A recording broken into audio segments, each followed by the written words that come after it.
Este debate, cuya proposición es la 063 del año 2022, tiene que ver con el tema relacionado con la gestión y ejecución de recursos para financiar el déficit de Transmilenio, principalmente en virtud de lo que se dispuso en un acuerdo el año pasado, independiente de la forma como se votó aquí en el recinto, el acuerdo 816 del año 2021. Y ese acuerdo dejó principalmente un artículo y un parágrafo de un artículo para que fuera resuelto en beneficio de la ciudad de Bogotá, de los usuarios del transporte, de la ciudadanía y de las finanzas, de la administración, de las finanzas de la ciudad, para no hablar de la administración. Y a eso es que nos vamos a referir principalmente en lo que a mí respecta, y por supuesto los colegas de mi bancada harán lo propio, seguramente con opiniones diversas.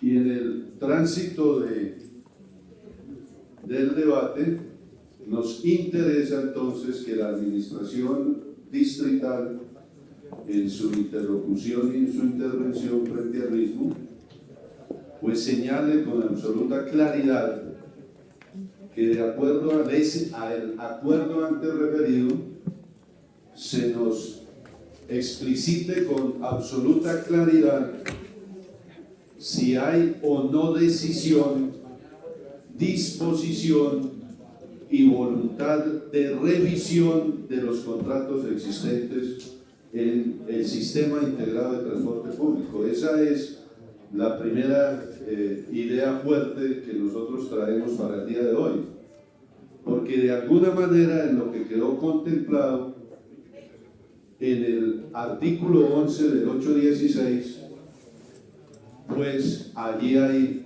esa obligación, y como lo vamos nosotros a señalar en este recorrido en el debate, pues no quedó absolutamente nada, o no está quedando absolutamente nada, en razón a una mesa de trabajo que efectivamente sí se constituyó y se reunió y atendió unas observaciones y unos estudios entre Transmilenio S.A. y los concesionarios, y eso pues está bien, porque ese era también el orden que se le dio en el acuerdo. Pero para nosotros, como lo vamos a demostrar más adelante, se quedó lo principal. Y lo principal tiene que ver con que si hay o no posibilidades, y la presento como posibilidades, pero para mí lo importante es que se revisaran, como siempre lo hemos dicho desde que existe Transmilenio, se revisaran los contratos existentes, a excepción seguramente del primer contrato, ¿sí? De los primeros, porque pues siempre hay un riesgo cuando se inicia una empresa, cuando se inicia una contratación, cuando hay recursos fuertes incluidos en una contratación, pues hay posibilidades de que el negocio no funcione, ¿sí? Y que haya pérdidas. Pero ya después de más de 20 años, los concesionarios nunca han tenido ninguna pérdida. Entonces sí es factible la revisión de los contratos, repito, de acuerdo a lo que debiera haberse hecho en virtud del artículo 11 del 816 del año 2021. Eso es lo primero que queremos nosotros señalar ahora en el desarrollo del mismo. Dos, en materia de remuneración y de beneficios, ¿quiénes son los beneficiarios del sistema en materia económica? Y por supuesto hay dos: los concesionarios y Transmilenio. Los concesionarios y Transmilenio. Pero tenemos que nosotros observar con claridad cuál es el volumen de los beneficios económicos que tiene cada uno de ellos, y si le sirve ese negocio a la ciudad o no, cuando contrastemos los beneficios sobre la base de la remuneración. El tercer elemento a tratar por parte mía particularmente tiene que ver ya con las cifras del déficit del sistema, pues que hay un déficit, eso no lo vamos nosotros a ocultar ni el gobierno, ni la ciudadanía, ni los concejales de la ciudad, porque está claramente observado que hay un déficit y más se aumentó por la época desafortunada de la pandemia COVID-19. El otro elemento a considerar también, que es muy importante, ese y el primero, para mí son los más importantes del debate, y es sobre los recursos provenientes del FOME, que fue una cifra no despreciable, ahora la vamos a presentar, no despreciable, y en virtud al parágrafo del artículo número 1 del 816, si se reasignaron o no recursos, o si están, estoy presentando las dos inquietudes desde ahora, pero que las voy a reforzar al final. ¿Sí? Si en virtud de los recursos provenientes del gobierno nacional vía transferencias por recursos del FOME, como quedó contemplado en el parágrafo 1, en el parágrafo del artículo 1 del acuerdo 816, si hubo, claro, ese es un acuerdo de agosto, ¿sí? Seguramente hay una dificultad para la reasignación en el año del acuerdo, de la sanción del acuerdo, ¿sí? Eso también yo lo puedo tener claro y decir que ahí puede haber como una acción no de alta responsabilidad del gobierno, porque esos recursos fueron llegando mes a mes, ¿cierto? Y entonces si hubo al menos en el año 2021 para septiembre, octubre, noviembre y diciembre, pero también para lo corrido del año 2022, hubo o hay reasignación de recursos para programas y proyectos, ¿sí?, del rescate social, en materia de política social, no de recursos más para Transmilenio. Sí, programas y proyectos, así como quedó contemplado en el acuerdo. Así quedó contemplado en el acuerdo, gracias a unos artículos y a unos parágrafos que se concertaron y que ahí hubo iniciativa de nuestra bancada y también en alguno de ellos, no recuerdo bien, también del colega Manuel Sarmiento. Entonces, algunos de ellos tuvieron, digamos, la discusión, la disposición, la iniciativa también del colega Argote y entiendo que también del señor concejal Carrillo.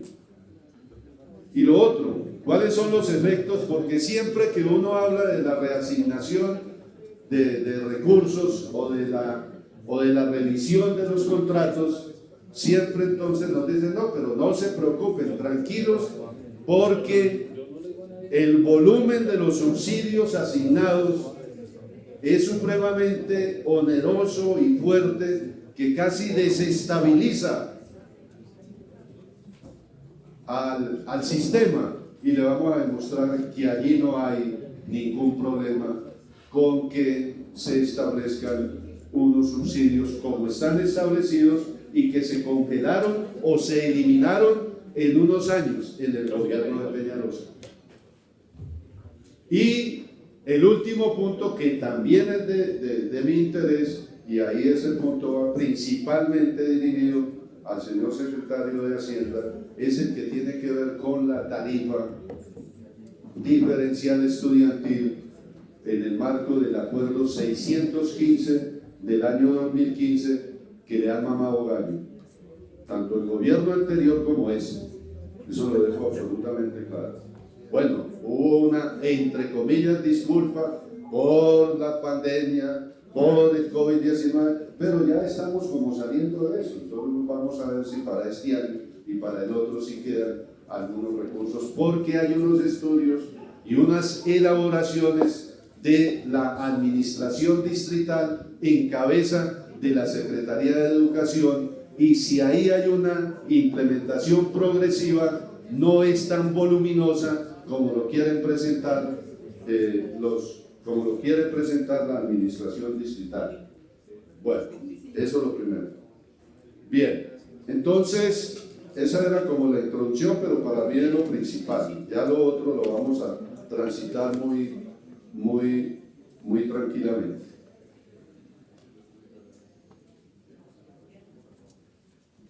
Nosotros estamos afirmando que no se ejecutaron el 100% de los recursos aprobados a través del Acuerdo 816 del 2021. Lo aprobado fue un monto de 1.036.000 millones de pesos, ¿cierto? Y en el año 2021, durante los meses de septiembre, octubre, noviembre y diciembre, se ejecutaron 931.548 millones de pesos, de los cuales se desembolsaron de manera distinta durante esos mismos meses. Septiembre 290.000 millones, octubre 150.000, noviembre 227.000 y con unos pesos adicionales, y diciembre 264.000 millones de pesos. Pero eso es lo que nos informa Transmilenio. Pero la Secretaría de Hacienda nos da otra cifra, una cifra distinta, menor, en 31.803 millones de pesos. Primero, ahí nos asalta una pregunta: ¿por qué esa diferencia? Principalmente en recursos de los meses de noviembre y diciembre en materia de ejecución. Y entonces vamos a entrar, primero ahí tiene que darnos una respuesta sobre esa distancia. Pareciera que frente al monto global de 1 billón de pesos, pues 31.000 millones de pesos parecieran insignificantes. No, eso tiene un valor muy importante y debe tener una explicación. Debe tener una explicación por parte de la administración sobre esa diferencia. Eso tendría que marcar igual recursos. Pasemos entonces a lo ordenado por el acuerdo sobre esa mesa de revisión. ¿A qué tenía que dedicarse? El objetivo de la mesa es revisar los contratos existentes. Eso está escrito en el acuerdo. Está escrito en el acuerdo. Y en especial las fórmulas de remuneración en aras de tomar decisiones para mitigar la situación fiscal de la ciudad y garantizar la prestación del servicio en condiciones de calidad y eficiencia. Entonces, a eso debiera de conducir la mesa, esa mesa que quedó ordenada por el acuerdo. Entonces hay unas conclusiones de esa mesa de revisión, ¿sí? Hay unas conclusiones de esa mesa de revisión, pero esta mesa de revisión tiene un informe de 8 conclusiones, seguramente todas muy importantes para el propósito, pero ninguna de ellas conduce, ¿sí? Ninguna de ellas conduce a determinar por parte de esa mesa la posibilidad cierta de la revisión de la contratación, ¿sí? Entre Transmilenio y los concesionarios. Ninguna, pues establecen cuáles son los componentes a tenerse en cuenta para seguramente hacer esos ajustes contractuales, pero la mesa no concluye. La mesa no concluye que hay que hacer la revisión de la contratación. No concluye. Y para mí eso era lo esperado por parte del Consejo de Bogotá y por parte de la ciudad. Claro, pues los estudios, las variaciones los componentes de costos, etcétera, de las variables que tienen que ver con los salarios, con los insumos, con los combustibles, con el pago de los trabajadores, etcétera. Pues interesante que se conociera y se tuviera en cuenta. Yo no voy a decir que eso no tenía que hacerse, pero todo ello tendría que decir, bueno, después de estudiar todas esas variables, la propuesta que se tiene para la ciudad y que la vamos a llevar al Consejo de Bogotá es que sí es posible la revisión para mirar que pueden haber unos beneficios mayores para la ciudad, ¿sí?, para los usuarios y por supuesto no para el empobrecimiento de los concesionarios, porque ellos son empresas privadas con ánimo de lucro, indudablemente, ¿cierto? Y entonces no íbamos nosotros a estar diciendo que entonces se eliminaran, aunque pues nosotros políticamente, ¿sí?, por eso también en el plan distrital, en el plan distrital de desarrollo quedó la operación pública, ¿cierto? Quedó la operación pública. Entonces, si eso está aquí entrelazada en su respuesta, pues la queremos hoy claramente en el día de hoy, porque nosotros, esa es la lucha, aún más, y esa fue una lucha respaldada por todos los concejales de la ciudad, que pasemos, doctora Marisol, de esas concesiones a un operador público del sistema integrado de transporte público de la ciudad de Bogotá, con todos sus componentes, ¿sí?, zonal, troncal, líneas férreas, etcétera, todo lo que vaya apareciendo en materia de mejoramiento de esta situación. Entonces, eso quería manifestarle. El otro tema tiene que ver con la remuneración de los concesionarios versus Transmilenio. Fíjense esa gráfica, compañeros. La gráfica ahí muestra un comportamiento de la distribución de los ingresos entre los concesionarios de operación y provisión y el ente gestor que es Transmilenio S.A. Ahí se evidencia que mientras los ingresos de los concesionarios tienen una tendencia a la alza, tienen siempre una tendencia a la alza, incluido en tiempos de la pandemia. Fíjense, porque ahí va siempre nuestra crítica. ¿Y cuál es el aporte a la ciudad de los operadores de Transmilenio frente al déficit? Ninguna. Y entonces en la gráfica, ¿qué observamos? Que hay una tendencia en favor de los concesionarios y Transmilenio tiene unos ingresos que se comportan linealmente. Sí, ahí está, en la parte de abajo. Ya lo voy a decir. Mientras en el año 2020, año en que se acentúa el déficit por cuenta de las disposiciones de confinamiento producto de la pandemia COVID-19, los concesionarios recibieron 3.109.473 millones de pesos. Transmilenio, que debe atender costos de operación en las estaciones, principalmente servicios públicos, mantenimiento, aseo, vigilancia, etcétera, apenas recibió 134.083 millones de pesos. Y para el año 2021, los concesionarios fueron remunerados con un monto total de 3.529.830 millones de pesos, mientras Transmilenio solamente recibió 150.716 millones de pesos. Yo en el pasado traía aquí una gráfica distinta para decir que toda la operación distribuida, los operadores, los concesionarios se quedaban con el 95%. Claro, el 95% tienen que ellos remunerar, comprar la flota, todo eso lo tengo claro. Y Transmilenio S.A. únicamente le llegaban entre el 4 y el 5% para los otros menesteres que acabo de manifestar. Eso es injusto, ¿sí? Que ganen los operadores, mientras que no haya el operador público de transporte. Pues está la concesión, pero eso tiene que disminuirse, mientras se da el salto a la operación pública del sistema integrado de transporte público en la ciudad de Bogotá, ¿sí?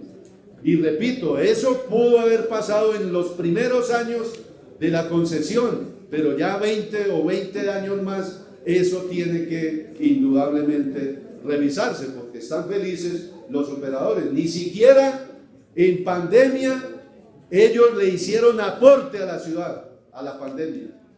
Los pobres, los menos pobres, las famiempresas, las MIPYMES, le aportaron a la ciudad, ¿sí?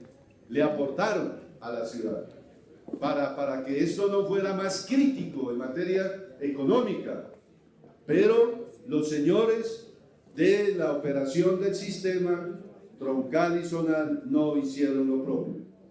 Sobre el Fondo de Estabilización, el FED. Recordemos que los contratos de concesión de las 3 fases del sistema para operación y recaudo se tiene previsto que la diferencia entre los ingresos recaudados correspondientes a las validaciones y lo remunerado a los agentes del sistema se transferirá al Fondo de Estabilización Tarifaria cuando esto es positivo, Por el contrario, cuando dicha diferencia es negativa, debe ser cubierta con recursos del distrito en virtud de los acuerdos de respaldo suscritos a favor de Transmilenio S.A. en su calidad de ente gestor del sistema. Entonces, pasamos acá a ese tema que generó precisamente la construcción de ese acuerdo el año pasado. En la gráfica, ahí, colegas y funcionarios, se puede observar que al finalizar el año anterior, el gobierno anterior, porque el déficit no es de este gobierno, ¿no? También eso hay que manifestarlo. Eso viene ahí una secuencia. Al finalizar el gobierno anterior, el déficit del sistema terminó en cerca de 900.000 millones de pesos. 900.000 millones de pesos. Yo no lo voy a acercar a 1 billón, porque siempre 100.000 millones de pesos es bastantico, ¿no? Cerca de 900.000 millones de pesos. Déficit que para el año 2020, acentuado por la crisis de la pandemia, terminó en 2.107.000 millones de pesos. Prácticamente 1 billón adicional en el año 2020. Y para el 2021 ascendió a 2.316.000 millones de pesos. Es decir, entre el fin del año del gobierno anterior, 2019, a 2020, prácticamente el déficit aumentó en 1 billón de pesos. Y entre el 2020 y el 2021 aproximadamente 200.000 millones de pesos, entre uno y el otro año. Pero igualmente ahí en la gráfica observamos que entre el 2017 y 2019 el déficit del sistema se incrementó, ya en porcentaje lo estamos presentando ahí, en un 33.46%, y para el periodo 2021, producto de la pandemia, dicho déficit se incrementó en un 136%, terminando en el año 2021 con el déficit que acabé de señalar, cerca de los 2.3 billones de pesos. Entonces, ahí cabe una pregunta, señores del gobierno. Según las cifras dadas en condiciones normales de demanda y las proyecciones realizadas por Transmilenio, ¿en qué momento el déficit disminuirá? ¿Sí? Esa es una respuesta muy importante hoy en el debate. ¿En qué momento el déficit disminuirá por lo menos para alcanzar las condiciones dadas antes de la pandemia.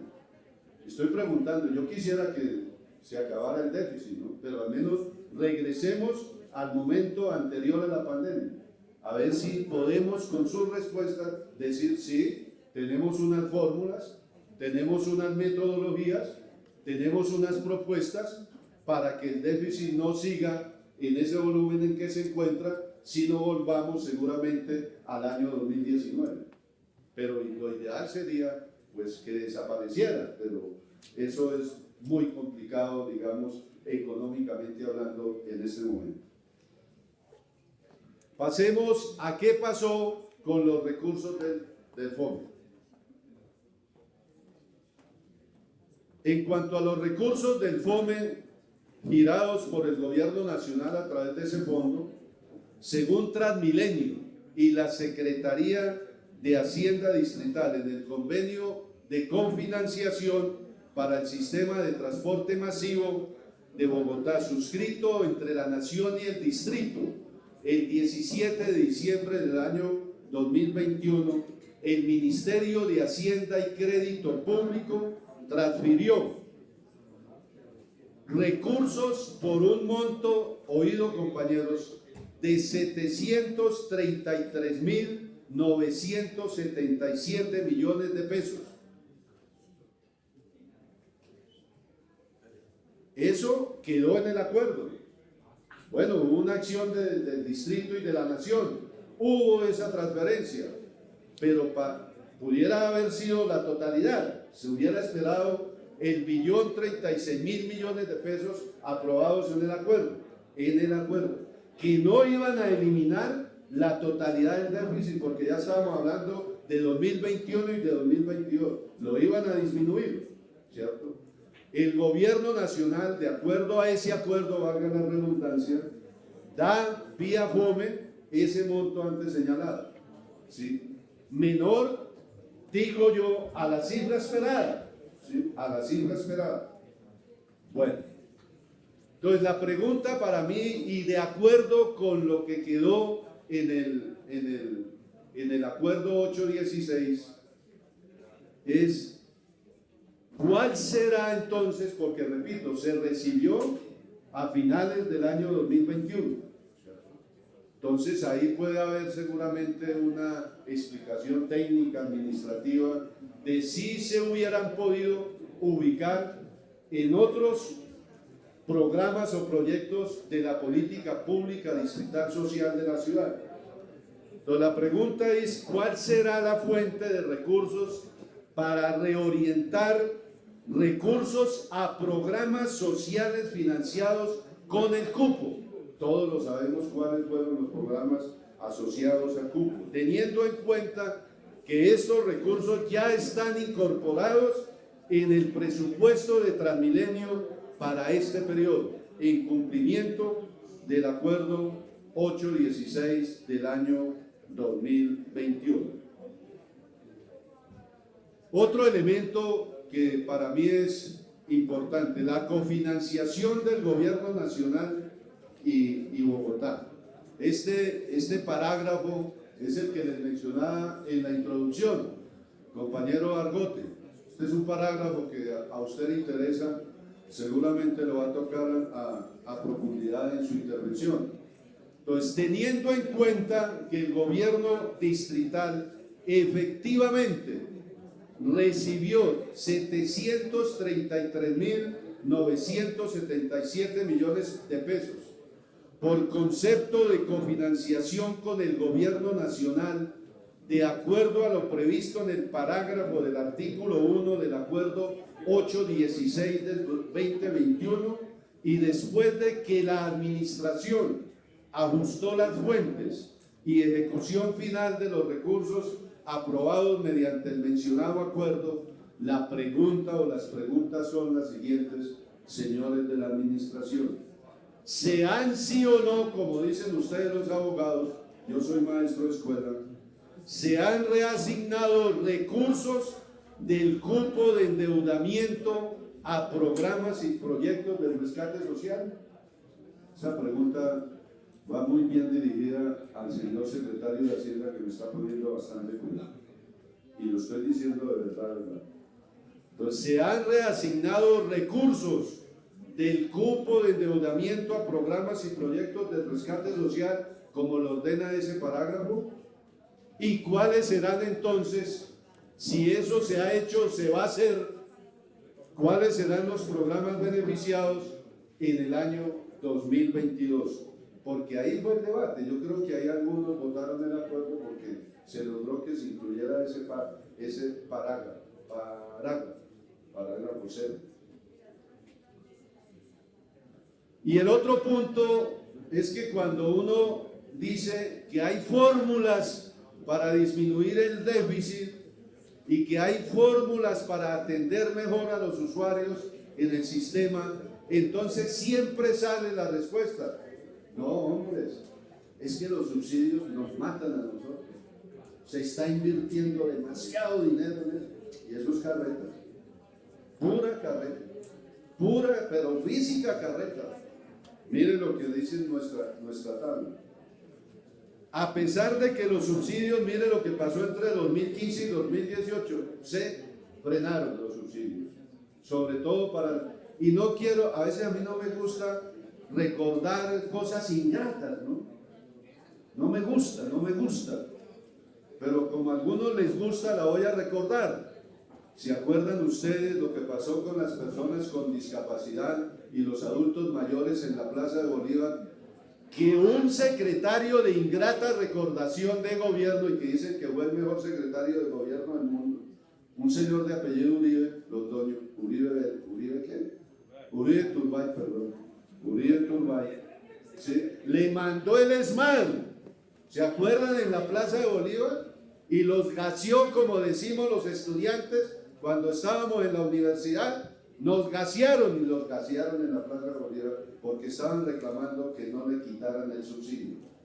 Y eso lo hizo el joven y gran secretario de gobierno para algunos de este consejo, ¿cierto? No, para usted no, doctor Ramírez, estoy seguro que para usted él no fue el mejor secretario de gobierno, estoy segurísimo. Entonces, pero eso sí lo hizo el señor Uribe, le mandó el ESMAD con gases y lo sacó de la Plaza de Bolívar a los ciegos y a las personas con movilidad reducida y a los adultos mayores. Entonces, a pesar de que los subsidios en ese gobierno presentaron un crecimiento muy significativo frente al déficit presentado por el sistema durante los últimos 2 años, representan apenas el 3% de ese déficit. Ahí está la tabla, 3% de ese déficit, yo lo dejo ahí y nada más. Y por supuesto, pues que hay unos beneficiarios, y de eso se trata, aproximadamente 1 millón, y eso es muy importante, ¿sí? Pero a pesar del número de beneficiarios, ¿sí?, el efecto frente al déficit, doctora Marisol, pues es insignificante. Uno podría incluso seguir estimulando subsidios a otras poblaciones. Y termino entonces, ahí está la tabla donde dice cuál es el número de beneficiarios adultos mayores por los efectos del SISBEN, los discapacitados, 1.881.000 personas, de los cuales los adultos mayores tienen una proporción del 52%, los del SISBEN el 37%, las personas con discapacidad el 11%.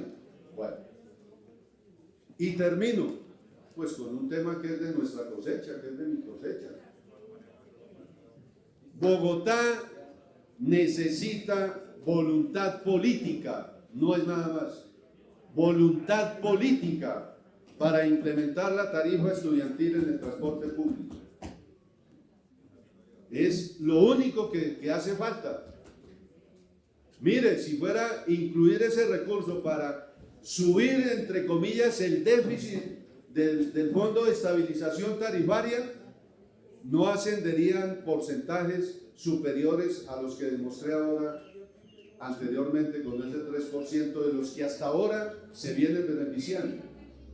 El estudio de actualización tarifaria realizado por la subgerencia económica y la subgerencia técnica y de servicios de Transmilenio de noviembre de 2020, porque hemos venido molestando mucho y ya muchos colegas están acompañando esta exigencia.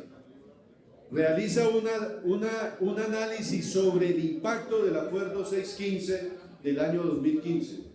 Ahí está en la tabla, ahí está en la presentación. No se ve muy bien el amarillo, pero bueno, ahí dice total de estudiantes que cumplirían los requisitos del acuerdo 615. Hay que ponerle el amarillo del foro, ¿no? Este es un amarillo ahí como que es el amarillo del foro, más fuerte para que se vea en las presentaciones. Es un llamado amable ahí a los colegas, a las asesoras de mi unidad de apoyo normativo, que todo lo hacen muy bien, pero ahí le faltó un poquito de color.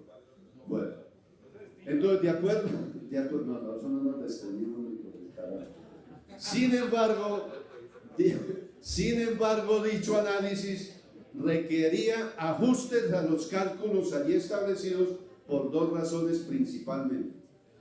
El número de estudiantes, ahí cogieron toda la población, ¿sí? Toda la población estudiantil, pero el acuerdo no está diciendo eso, ¿ya? El acuerdo, entre otras cosas, dice lo siguiente: el número de estudiantes de educación superior que ubicaron en este estudio, no le ubicaron el criterio de ubicación geográfica de 1 kilómetro con respecto del sitio de vivienda con el lugar de estudio. O sea, ahí pueden salir un número de estudiantes de educación superior, porque algunos de ellos sí cumplen ese parámetro y otros los incluyeron aquí para elevar el valor y decir que no lo podemos hacer. ¿Sí? Es decir, el número será menor y el valor a subsidiar por parte del presupuesto del distrito indudablemente será menor. Entonces no es esto que está ahí. Lo que puede ser menor, el número de beneficiarios y la implementación de la tarifa. Igual, es lamentable que el mismo estudio realizado en el 2021 no se tuvo en cuenta la implementación del acuerdo. Ahí, en esto que ustedes hicieron, hombre, debieran de haber dicho, oiga, por allá hay un acuerdo que beneficia a los estudiantes de Bogotá, incluyámoslo dentro de esas consideraciones y dentro de esos estudios para mirar si se puede hacer o no una revisión a la contratación.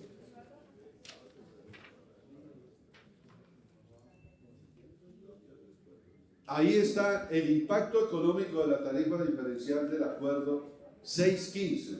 Según los cálculos de Transmilenio, el impacto de implementar la tarifa estudiantil ascendería a 580.000 millones de pesos, donde para beneficiar a estudiantes de grado sexto a 11 se requerirán 115.000 millones y para los estudiantes de educación superior, según lo que ustedes determinaron, 465.000. Sin embargo, estas cifras se hacen sin tener en cuenta el criterio de localización que determina el acuerdo.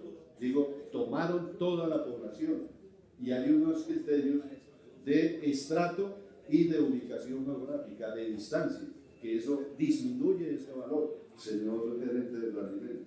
En este sentido es importante que exista un estudio detallado para identificar el número real de los estudiantes que se beneficiarán adicionalmente, pero además el acuerdo dice que la implementación es progresiva.